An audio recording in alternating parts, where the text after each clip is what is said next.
Assalamualaikum warahmatullahi wabarakatuh.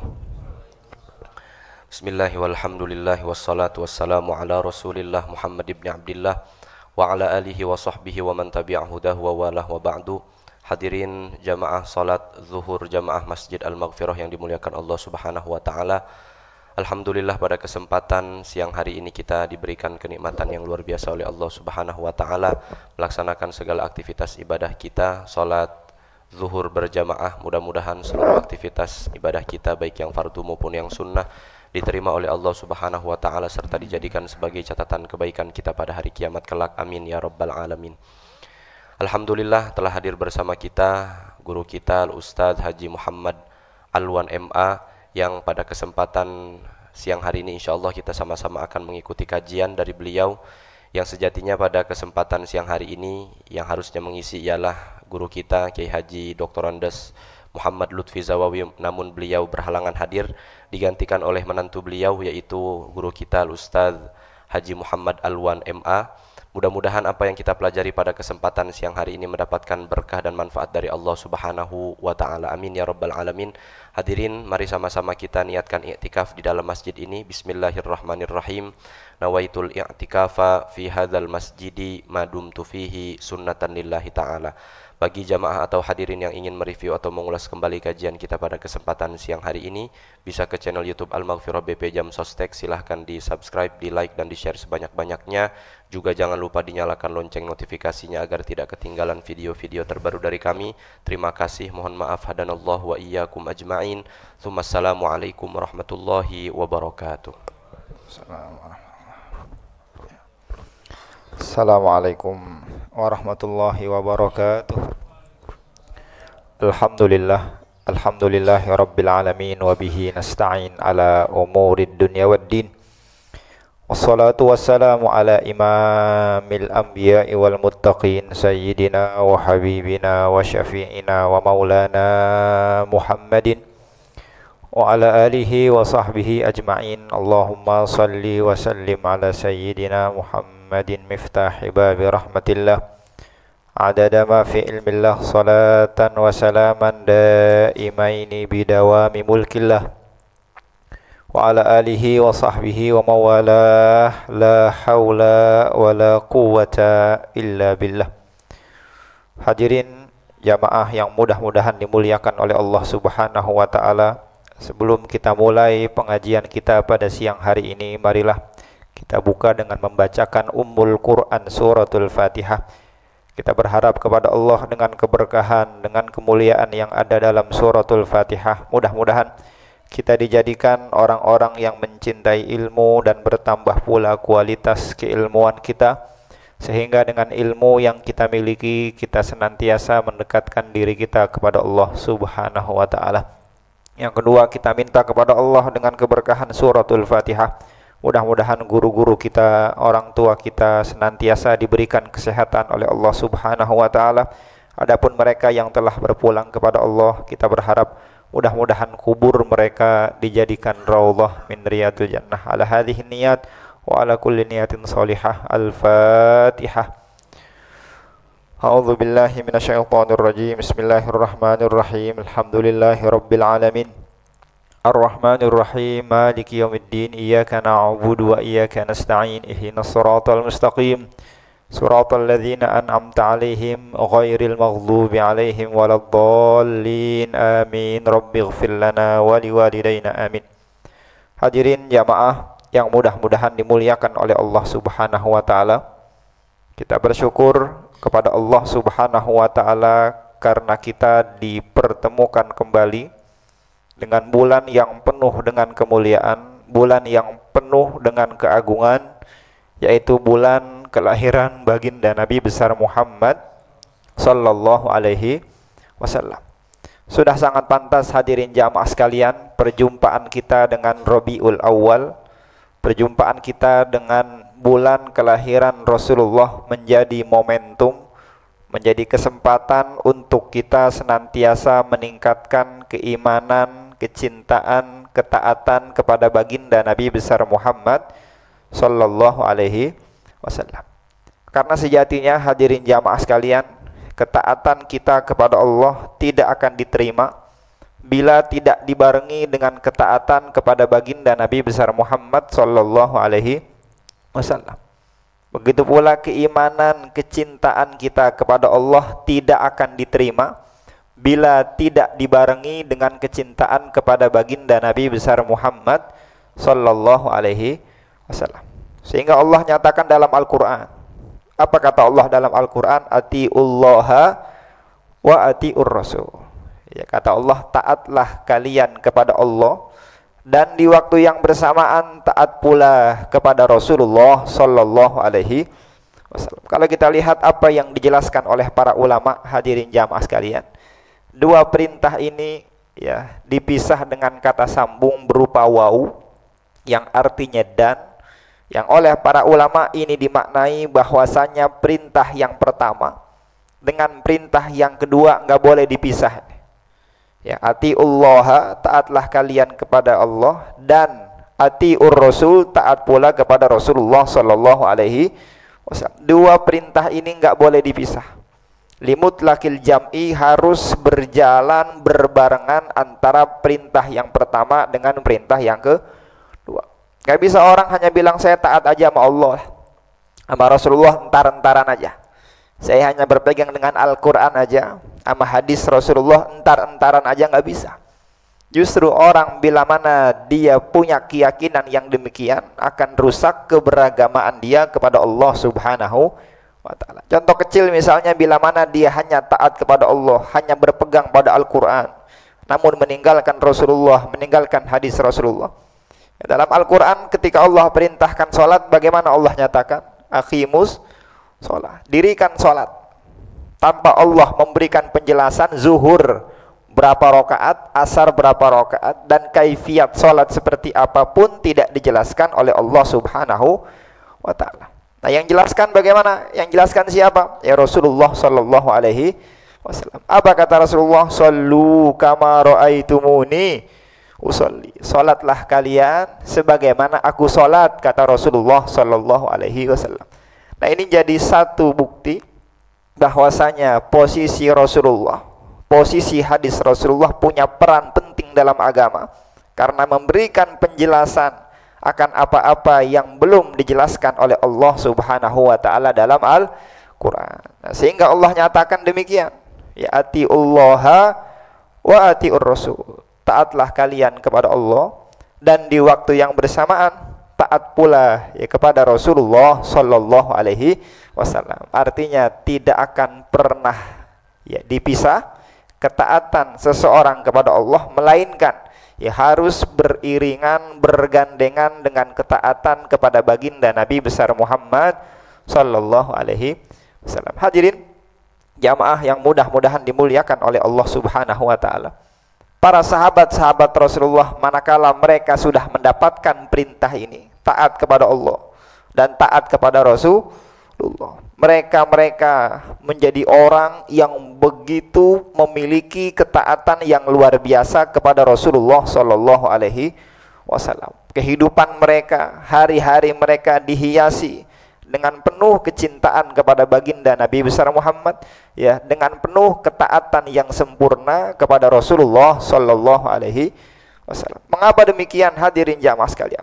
Karena mereka punya keyakinan, yang pertama ini bagian dari perintah Allah, dan yang kedua manakala seseorang menjadi pribadi yang dalam hatinya ada kecintaan, ada kerinduan, ada ketaatan kepada Rasulullah, maka disitulah kehidupan mereka akan senantiasa mendapatkan keberkahan, kemuliaan dari Allah subhanahu wa ta'ala. Sehingga kita dapati hadirin, ya, para sahabat-sahabat Rasulullah mereka berlomba-lomba itu, ya, mereka amat bersungguh-sungguh ya dalam mentaati ya apa yang diperintahkan oleh baginda Nabi besar Muhammad sallallahu alaihi wasallam. Contoh hadirin jamaah sekalian, salah seorang sahabat yang amat istimewa, ya, yang kita kenal ya dengan sebutan Sayyidina Abu Bakar As-Siddiq, ini sahabat yang luar biasa. Ya, salah seorang sahabat yang memberikan gitu, apapun yang beliau miliki, baik itu ya, harta, jiwa, raga, bahkan nyawa sekalipun, semuanya dicurahkan ya untuk baginda Nabi besar Muhammad sallallahu alaihi wasallam. Semua yang beliau miliki semuanya dicurahkan untuk Rasulullah sallallahu alaihi wasallam. Semuanya dicurahkan untuk perjuangan dakwah baginda Nabi besar Muhammad sallallahu alaihi wasallam. Contoh kecil hadirin jamaah sekalian. Nah, ketika Abu Bakar As-Siddiq mendapatkan perintah untuk menemani Rasulullah dalam perjalanan ya hijrah dari kota Makkah menuju kota Madinah. Ini Abu Bakar senangnya bukan main, Pak. Ya, padahal perjalanan hijrah dari kota Makkah menuju kota Madinah, ini perjalanan yang taruhannya nyawa ini, Pak. Ya, bukan jalan-jalan biasa, bukan ya healing gitu ya, bukan refreshing, tapi perjalanan dakwah yang taruhannya nyawa. Kalau ya salah ambil strategi, salah ambil rute dan lain sebagainya, boleh jadi ya mereka akan dibunuh oleh orang kafir Quraisy yang tidak suka dengan Rasulullah sallallahu alaihi wasallam. Tapi kebalikannya, Pak. Abu Bakar justru menjadi orang yang begitu bergembira, Pak. Meskipun ini perjalanan yang taruhannya nyawa, justru ya dari jauh-jauh sebelum terjadinya perjalanan hijrah, ini Abu Bakar sudah berdoa, Pak. Sudah berharap mudah-mudahan saya yang mendampingi Rasulullah dalam perjalanan hijrah dari kota Makkah menuju kota Madinah. Padahal taruhannya apa ini, Pak? Nyawa. Kalau kita yang ditawarin kira-kira berangkat apa enggak ini, Pak? Ya, mungkin kita mikir-mikir nanti dapat apa kan begitu ya. Ya, nanti aman apa enggak. Mungkin kita banyak pertanyaan yang kita ajukan kepada Rasulullah sebelum kita berangkat mendampingi Rasulullah sallallahu alaihi wasallam. Tapi Abu Bakar enggak, Pak. Beliau begitu bergembira, Pak. Begitu semangat ya, manakala Rasulullah sudah putuskan yang mendampingi beliau adalah Abu Bakar As-Siddiq. Bahkan bukan cuma itu hadirin jamaah sekalian. Ketika Abu Bakar sudah diputuskan ya besok akan mendampingi perjalanan hijrah dari kota Makkah menuju kota Madinah, Abu Bakar menyiapkan kendaraan terbaik, Pak. Ya, menyiapkan onta terbaik ya untuk ditunggangi oleh kekasihnya yaitu Rasulullah sallallahu alaihi wasallam. Kalau kata kita ini Abu Bakar sudah siapkan mobil terbaik lah. Ya, mungkin Alphard atau apapun itu ya untuk dikendarai Rasulullah dari kota Makkah menuju kota Madinah. Bahkan ketika onta itu sudah disiapkan, Rasulullah nggak tega dengan Abu Bakar, Pak. Kata Rasulullah, wahai Abu Bakar, onta yang saya kendarai biar saya aja yang bayar. Ya, onta yang kau kendarai silahkan dah engkau yang bayar. Ya, Rasulullah ya nggak enak memberatkan Abu Bakar As-Siddiq. Tapi itu ditolak, Pak, oleh Abu Bakar As-Siddiq. Kata Abu Bakar, jangan ya Rasulullah, biar dua-duanya saya yang bayar karena saya gembira ya dapat mendampingi Rasulullah sallallahu alaihi wasallam. Kalau kita yang di posisi itu kira-kira bagaimana, Kak? Ya, kalau perlu Rasulullah yang bayar dua-duanya kan begitu. Ya, kalau perlu harganya kita naikin kan begitu ya. Biar kita dapat untung dan lain sebagainya. Tapi ini tidak terjadi pada Abu Bakar As-Siddiq. Ya, menjadi orang yang begitu cinta kepada Rasulullah.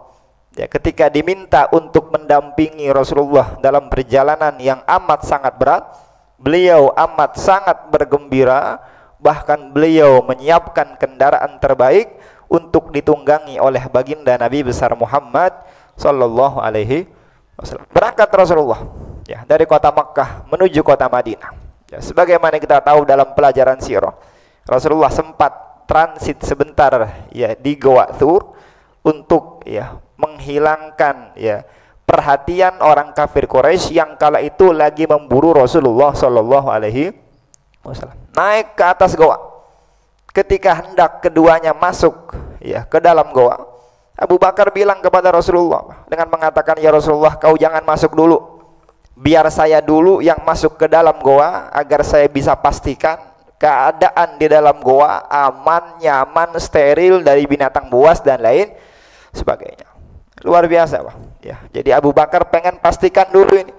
Ya, kalau kondisinya memang benar-benar layak untuk disinggahi baginda Nabi besar Muhammad sallallahu alaihi wasallam. Kita tanya balik diri kita, Pak. Nah, kalau kita yang di posisi itu kira-kira bagaimana itu? Mungkin kita bilang Rasulullah duluan dah. Engkau kan nabi gitu. Engkau rasul, punya backingan namanya malaikat Jibril. Pasti dijagain, gak mungkin itu. Ya, diganggu oleh binatang buas dan lain sebagainya. Tapi lagi-lagi ini tidak terjadi pada Abu Bakar As-Siddiq. Beliau pengen memastikan kondisi aman terlebih dahulu. Setelah sudah dipastikan kondisinya aman, barulah diizinkan Rasulullah Shallallahu Alaihi Wasallam untuk masuk ke dalam goa tersebut. Ini bagaimana ya kecintaan, ketaatan Abu Bakar As-Siddiq kepada Rasulullah Shallallahu Alaihi Wasallam. Keesokan harinya beliau berangkat, Pak, ya, meninggalkan goa Tsur menuju Madinah Al-Munawwarah. Ya, otomatis ini perjalanan yang cukup panjang, bukan perjalanan 1-2 jam, bukan perjalanan 1-2 hari, ini kurang lebih 9 hari perjalanan. Otomatis ya perbekalan yang dibawa pun cukup banyak, tapi sebanyak-banyaknya perbekalan yang dibawa oleh Abu Bakar As-Siddiq dan Rasulullah Sallallahu Alaihi Wasallam, di tengah-tengah perjalanan habis juga. Ya, air yang beliau bawa, ya, persediaan air minum yang beliau bawa dari kota Mekkah Al-Mukarramah menuju Madinah Al-Munawwarah habis, Pak. Ini Abu Bakar bingung ini. Ya, bagaimana saya harus ya menghadirkan air untuk Rasulullah Shallallahu Alaihi Wasallam yang sedang dalam keadaan haus. Oh, ini Abu Bakar bingung, Pak. Ya, dia sibuk ke sana ke sini, depan belakang kanan kiri buat nyari sumber air yang kemudian diberikan kepada Rasulullah. Ini perihal yang tidak mudah, Pak. Ya, kalau sekarang mungkin gampang gitu ya, banyak Alfamaret, ya, Indomaret gitu ya, warung Ucok, warung Madura kan banyak gitu ya. Tapi ini sulit ya kala itu untuk mendapatkan air ya di suasana yang kondisinya sama kita tahu, ya padang pasir dan lain sebagainya. Sampai satu ketika Rasulullah ya, Abu Bakar As-Siddiq ya menjumpai salah seorang yang sedang membawa ya kambing-kambingnya. Ya, ia sedang menggembalakan kambingnya. Salah satu ekor dari kambing itu sedang dalam keadaan mengandung. Otomatis ada air susunya. Abu Bakar langsung siapkan mangkok ini. Minta izin untuk ya diperahkan air susu kambing. Yang air susu kambing ini ya kemudian akan diberikan kepada Rasulullah Shallallahu Alaihi Wasallam. Ketika Abu Bakar mendapatkan satu mangkok yang isinya air susu kambing, ini nggak pakai pikir panjang, Pak. Beliau lari sekenceng-kencengnya, yang kemudian langsung diberikan kepada baginda Nabi besar Muhammad Sallallahu Alaihi Wasallam. Ketika air susu itu sudah diminum oleh Rasulullah Sallallahu Alaihi Wasallam, apa yang terlintas dalam hati Abu Bakar As-Siddiq? Nah, kalau kita yang ada di posisi itu, mungkin kita bakal bilang, kalau bisa sisainlah buat saya gitu. Lah, emang yang aus Nabi doang, ya saya juga aus, mungkin kita bilang begitu, Pak. Tapi Abu Bakar nggak begitu, Pak. Kata Abu Bakar As-Siddiq ketika beliau melihat baginda Nabi Muhammad minum air susu yang beliau siapkan, yang beliau sudah cari, apa kata Abu Bakar As-Siddiq? Syariban Nabi wartawaitu ana. Yang minum Nabi, yang kembung saya ini, Pak. Ya, saking senangnya bisa menghadirkan air minum untuk Rasulullah Sallallahu Alaihi Wasallam. Padahal air susu itu belum menyentuh tenggorokannya Abu Bakar, Pak. Tapi karena ia begitu bergembira, Pak, begitu senang bisa berkhidmat kepada Rasulullah, bisa memberikan yang terbaik kepada Rasulullah Sallallahu Alaihi Wasallam, sehingga ia pun ya mendapatkan kenikmatan yang luar biasa dari Allah Subhanahu wa Ta'ala. Inilah ya bagaimana ketaatan Abu Bakar As-Siddiq, bagaimana kecintaan Abu Bakar As-Siddiq, loyalitas Abu Bakar As-Siddiq kepada Rasulullah Sallallahu Alaihi Wasallam. Nah, karena Abu Bakar punya modal ketaatan yang luar biasa, punya kecintaan yang begitu dalam kepada baginda Nabi besar Muhammad Sallallahu Alaihi Wasallam. Kalau kita lihat buku-buku hadis, baik itu Bukhari, Muslim dan lain sebagainya, sedikit kita dapati nama Abu Bakar As-Siddiq dalam hadis-hadis Rasulullah Sallallahu Alaihi Wasallam. Yang sering kita temui siapa, Pak? Ya, Anas bin Malik, ya Abu Hurairah, ya Abu Darda, ya dan lain sebagainya.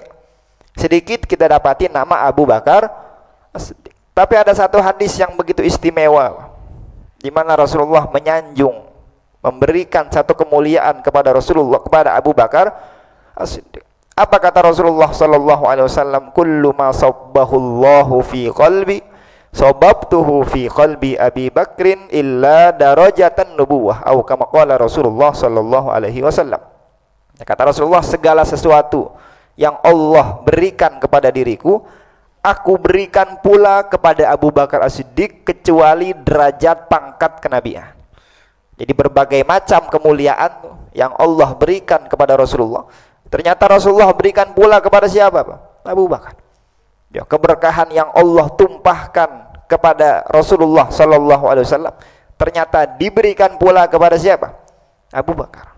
Ya, sebabnya apa? Sebabnya Abu Bakar As-Siddiq punya kecintaan yang begitu dalam, punya ketaatan yang luar biasa kepada Rasulullah Shallallahu Alaihi Wasallam. Nah, inilah gambaran ya, orang-orang yang dalam hatinya punya ketaatan kepada Rasulullah, pada akhirnya kehidupannya penuh dengan keberkahan dari Allah Subhanahu wa Ta'ala. Ini contoh dari salah seorang sahabat yang pertama kali masuk ke dalam agama Islam dari kalangan orang dewasa. Ada lagi sahabat yang punya kecintaan luar biasa pula kepada Rasulullah. Ya, ia pun masuk ke dalam agama Islam dari kalangan anak-anak yang pertama kali, yaitu sahabat Ali bin Abi Thalib. Ya, salah seorang sahabat yang luar biasa. Dia bukan hanya sebatas sahabat, tapi juga ya sepupu Rasulullah Shallallahu Alaihi Wasallam. Ya, Ali dilahirkan ya 30 tahun ya pasca dilahirkannya baginda Nabi besar Muhammad Shallallahu Alaihi Wasallam. Jadi perbedaan usia antara ya Rasulullah dengan Ali bin Abi Thalib terpaut 30 tahun. Ketika Nabi Muhammad diangkat jadi seorang nabi usia 40 tahun. Ya, Ali bin Abi Thalib kala itu berusia 10 tahun. Sehingga Ali bin Abi Thalib dikategorikan sebagai salah seorang sahabat yang masuk ke dalam agama Islam pertama kali ya dari kalangan anak-anak. Nah, ini pun sahabat yang luar biasa. Ya, punya kecintaan yang amat dalam kepada baginda Nabi besar Muhammad Sallallahu Alaihi Wasallam. Ya, punya ketaatan yang luar biasa kepada Rasulullah Sallallahu Alaihi Wasallam. Apapun yang diperintahkan oleh Rasulullah senantiasa ya dikerjakan, dilakoni oleh Al-Imam Ali bin Abi Thalib. Ya, kita kan sering mengenal ya, Ali bin Abi Thalib seorang sahabat yang punya kecerdasan di atas rata-rata. Tapi ternyata Ali bin Abi Thalib bukan hanya sebatas sahabat yang cerdas, Pak. Tapi sahabat yang punya keberanian di atas rata-rata. Ya, contohnya begitu banyak ya, ketika terjadi peperangan Badar ini. Ya, seperti apa yang menjadi tradisi bangsa Arab sebelum ya terjadi peperangan besar itu biasanya ada duel dulu. Ya, 1 lawan 1, 2 lawan 2, 3 lawan 3. Sepertinya ada muqaddimah dululah gitu. Ya, ada pembukaan dulu sebelum akhirnya perang itu pecah ya antara satu dengan yang lain. Dalam peristiwa Badar pun begitu, Pak. Ada muqaddimahnya dulu. Nah, siapa yang tampil dalam muqaddimah pada peperangan Badar? Ya, tak lain adalah Ali bin Abi Thalib. Dengan mudahnya, dengan gagahnya ia tampil pada pembukaan perang Badar dan dengan mudahnya ia bisa memenggal ya orang kafir Quraisy yang kala itu hendak berperang ya bersama di hadapan Rasulullah Shallallahu Alaihi Wasallam. Contoh lagi dalam peperangan Khandaq misalnya, Pak.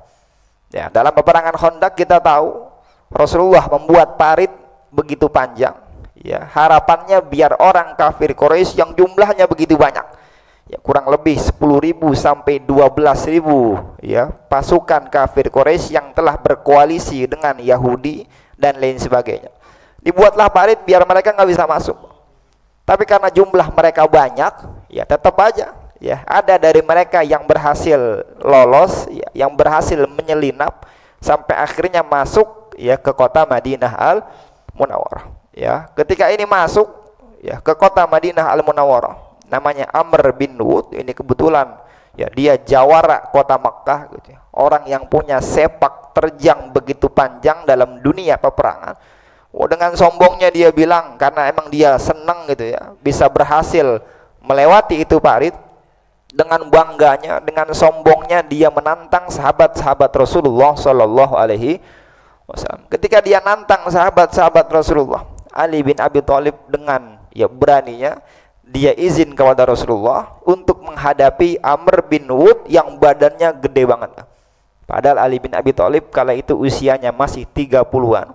Tapi dengan beraninya beliau siap menghadapi Amr bin Wud. Kata Rasulullah, beliau memberikan keyakinan kepada Ali dengan mengatakan, wahai Ali, ini yang akan kau hadapi jawara Mekah ini ya, orang yang badannya gede banget.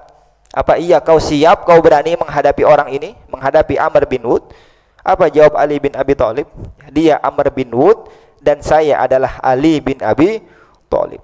Wah, dengan bangganya, dengan beraninya dia siap menghadapi Amr bin Wud. Ketika ini Ali bin Abi Thalib masuk ke pentas arena, Pak. ya, ingin berhadapan dengan Amr bin Wud. Kata Amr bin Wud, wahai Muhammad, emang nggak ada lagi nih ya sahabat-sahabatmu yang badannya lebih gede daripada ini orang. Saya nggak mau ngadepin anak kecil. Ya, kata Amr bin Wud begitu, Pak. Ali bin Abi Thalib ketika dibilang begitu, ya beliau pun darahnya naik, ini darah muda kan begitu. Ya, beliau bilang kepada Amr bin Wud dengan mengatakan, wahai Amr bin Wud, badan yang lebih besar dari saya banyak, bahkan yang lebih hebat, lebih berani dari saya pun banyak, tapi buat ngadepin orang kayak Anda cukup saya aja. Oh, ini bagaimana ya keberanian ya Al-Imam Ali bin Abi Thalib. Ketika Ali bin Abi Thalib bilang begitu, ini Amr bin Wud makin panas, Pak. Ya, yang gituin anak muda lagi. Sedangkan ini seseorang yang punya sepak terjang cukup panjang dalam dunia pertarungan. Kata ini Amr bin Wud, wahai Ali bin Abi Thalib, ente pulang aja udah. Kenapa? Karena bapak ente dulu teman saya. Saya nggak pengen bikin kaget bapak ente, sebab saya bunuh Anda untuk kembali ya nyusul bapak Anda yang telah berpulang kepada Allah Subhanahu wa taala. Saya nggak mau. Nah, ketika dibilang begitu, apa komentar Ali bin Abi Thalib? Kata Ali bin Abi Thalib, wahai Amr bin Wud, justru saya pengen bikin kaget bapak saya, karena saya berhasil ya memulangkan temannya ya untuk kembali kepada Allah Subhanahu wa taala. Luar biasa ya bagaimana keberanian ya, ketangguhan ya salah seorang sahabat Rasulullah sallallahu alaihi wasallam yang bernama Ali bin Abi Thalib. Singkat cerita, terjadi muqaddimah dari cukup panjang, itu perdebatan cukup panjang ya, kalau di Betawi namanya palang pintu gitulah kurang lebih ya. Kemudian ketika duel ini, Ali bin Abi Thalib dengan gampangnya dia berhasil ya menebas leher Amr bin Wud ya, padahal Amr bin Wud terkenal orang yang tidak pernah terkalahkan ya, tidak pernah ya terjatuhkan, tapi dengan mudahnya atas izin Allah Subhanahu wa taala dia berhasil dibunuh oleh Al-Imam Ali bin Abi Thalib. Ini luar biasa. Ali bin Abi Thalib menjadi salah seorang sahabat yang mentaati akan apapun yang diperintahkan oleh Allah, meskipun perintah itu begitu berat ya, meskipun taruhannya nyawa ya, meskipun taruhannya ini itu dan lain sebagainya, nggak peduli, Pak. Selama ini ya bagian dari apa yang diperintahkan oleh Rasulullah Sallallahu Alaihi Wasallam. Nah, karena Ali bin Abi Thalib punya kecintaan yang luar biasa kepada Rasulullah, Pak, ya, punya ketaatan yang begitu dalam kepada baginda Nabi besar Muhammad Sallallahu Alaihi Wasallam. Apa kata Rasulullah dalam hadisnya? Ya sama, Pak. Kalau kita lihat nama Ali dalam buku-buku hadis sedikit, Pak. Dalam Bukhari, dalam Muslim dan lain sebagainya sedikit kita dapati nama Ali bin Abi Thalib. Tapi ada satu hadis yang begitu istimewa, Pak, di mana Rasulullah begitu menyanjung salah seorang sahabatnya, juga menantunya, yaitu Ali bin Abi Thalib. Apa kata Rasulullah sallallahu alaihi wasallam? Ya Ali, anta minni bimanzilati Harun min Musa alaihi salam, ghairu annahu la nabiyya min ba'di. Wahai Ali, yang engkau itu di posisi hatiku, engkau itu dalam hatiku seperti ya posisi Harun ya di dalam hatinya Nabi Allah Musa alaihi salam. Nabi Musa begitu mencintai kakaknya, yaitu Nabi Allah Harun alaihi salam, yang kemudian Nabi Harun pun diangkat sebagai seorang nabi oleh Allah Subhanahu wa taala. Ya, sama kata Rasulullah. Ali pun ya menjadi salah seorang sahabat yang paling saya cintai. Ya, sama seperti ya posisinya Harun dalam hatinya Nabi Allah Musa alaihi salam. Mengapa demikian? Ya, Rasulullah punya kecintaan yang begitu dalam kepada Ali bin Abi Thalib. Sebab Ali ya menjadi salah seorang sahabat ya yang begitu cinta, ya begitu taat kepada baginda Nabi besar Muhammad sallallahu alaihi wasallam. Nah, yang terakhir hadirin jamaah sekalian, ini contohnya satu-satu. Tadi contoh orang yang masuk ke dalam agama Islam pertama kali dari kalangan dewasa. Tadi yang kedua dari kalangan anak-anak, dan yang ketiga ya contoh terakhir figur salah seorang sahabat yang begitu cinta kepada Rasulullah, begitu taat kepada Rasulullah di kalangan wanita yang masuk Islam pertama kali adalah istri beliau yang bernama Ibunda Khadijah Al-Kubra. Ya, salah seorang sahabat yang amat taat kepada Rasulullah. Salah seorang sahabat yang begitu cinta kepada Rasulullah. Bahkan apapun yang beliau miliki, ya jiwa, raga, harta, bahkan nyawa, kesemuanya dicurahkan untuk baginda Nabi besar Muhammad sallallahu alaihi wasallam. Dalam riwayat disebutkan, Pak, Ya, bahwasanya Rasulullah satu ketika beliau pernah meneteskan air mata itu sampai jenggotnya itu basah gitu. Gak lama kemudian istri beliau yang bernama Khadijah Al-Kubra datang nyamperin, Pak. Kata Khadijah, "Wahai Rasulullah, mengapa engkau bersedih? Gitu. Mengapa engkau meneteskan air mata?" Apa jawab Rasulullah sallallahu alaihi wasallam? "Aku malu dengan engkau wahai Khadijah. Karena dulu sebelum menikah denganku engkau orang yang hartanya melimpah, kaya raya, aset di mana-mana. Tapi ketika engkau menikah denganku, hartamu habis kau infakkan di jalan Allah. Sebelum kau menikah denganku, engkau perempuan amat terpandang, terhormat di kalangan handai taulan kerabatmu. Tapi ketika engkau menikah denganku, engkau menjadi perempuan yang amat dihinakan, direndahkan, ya, bahkan di kalangan keluargamu sendiri. Aku malu dengan engkau, hai Khadijah Al-Kubra." Apa respon Khadijah Al-Kubra, Pak, ketika dibilang begitu? Nah, kalau istri kita yang kita bilang begitu, kira-kira apa responnya nih, Pak? Ya, mungkin istri kita bakal bilang, "Makanya jadi suami jangan macem-macem," kan gitu ya. "Bensin saya yang siapin, ya, uang jajan saya yang siapin." Mungkin istri kita bakal bilang begitu. Tapi ini tidak terjadi pada Khadijah Al-Kubra.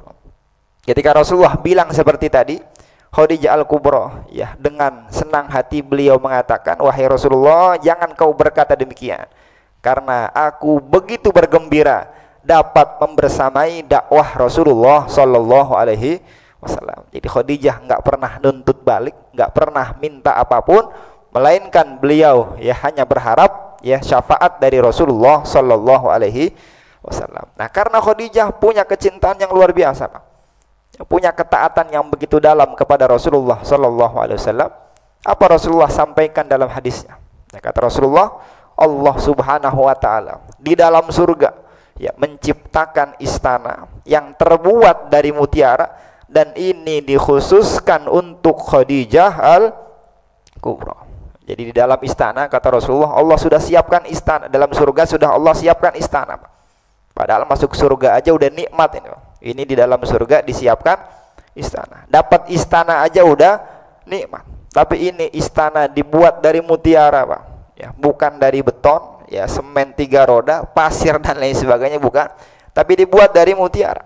Dan ini dikhususkan untuk Khadijah sebab kecintaannya kepada baginda Nabi besar Muhammad sallallahu alaihi wasallam. Nah, inilah gambaran hadirin jamaah sekalian, orang-orang yang istimewa, yang punya ketaatan yang luar biasa kepada Rasulullah, punya kecintaan yang begitu dalam kepada Rasulullah sallallahu alaihi wasallam, sehingga kehidupannya penuh dengan keberkahan, ya, penuh dengan kemuliaan dari Allah Subhanahu wa taala. Begitu pula kita hadirin jamaah sekalian, orang yang mungkin bukan apa-apa, tapi manakala dalam hati kita ada kecintaan kepada Rasulullah, dalam hati kita ada ketaatan, ada kerinduan kepada Rasulullah, boleh jadi kita yang hina menjadi manusia mulia sebab dalam hati kita ada baginda Nabi besar Muhammad sallallahu alaihi wasallam. Oleh karenanya hadirin jamaah sekalian, perjumpaan kita dengan Rabiul Awal sudah sangat pantas kita jadikan momentum, kita jadikan kesempatan untuk terus semakin meningkatkan keimanan kita kepada Rasulullah,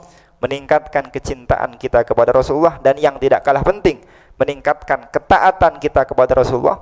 Karena dengan itu kita berharap, ya, kehidupan kita senantiasa mendapatkan keberkahan juga kemuliaan dari Allah Subhanahu wa taala. Mudah-mudahan apa yang kita baca, apa yang kita kaji, apa yang kita dengar pada siang hari ini betul-betul mendatangkan kebaikan dalam kehidupan kita, sehingga kita bisa menghiasi hari-hari kita dengan ketaatan kepada Allah, juga ketaatan kepada Rasulullah, yang dengan itu kita berharap kehidupan kita senantiasa mendapatkan limpahan keberkahan dari Allah Subhanahu wa taala. Ala hadhihi niyat wa ala kulli niyatin shalihah. Al-Fatihah. A'udzu billahi minasyaitonir rajim. Bismillahirrahmanirrahim. Alhamdulillahirabbil alamin.